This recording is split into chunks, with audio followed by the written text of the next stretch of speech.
pense toujours qu'il va y avoir un sauveur, puis que ça va se poursuivre et on essaie de comprendre les raisons.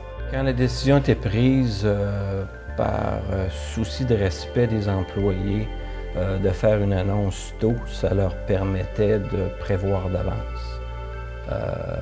Et de toute façon, la décision était prise, donc on n'avait pas à cacher ça. Parce qu'ils ont dit, on est là du premier jour à la dernière journée. Ça, c'était dans les yeux de tout le monde, là. En 2004, de voir, finalement, ça ferme vraiment. Hein? Puis moi, je me souviens de la journée de la fermeture, d'être venue, puis on voyait les 600 employés sortir de l'usine, un après l'autre. Puis qu'il y avait quelque chose qui était... C'était un choc collectif là, qui se vivait à ce moment-là. Même une usine de 600 employés, il y avait comme une espèce d'esprit familial chez Whirlpool. On se sentait comme une famille. Wow! Je pense qu'il faut d'abord, comme région, là, régionalement, collectivement, rêver à ce qu'on pourrait avoir, à ce qu'on a le goût de ce que ça devienne.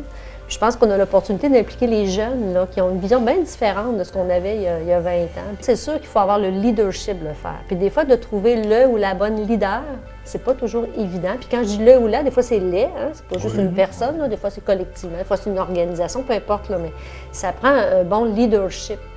Puis ensuite, il faut que tout le monde se sente concerné. Fait qu'il faut convaincre les gens d'embarquer dans tout ça.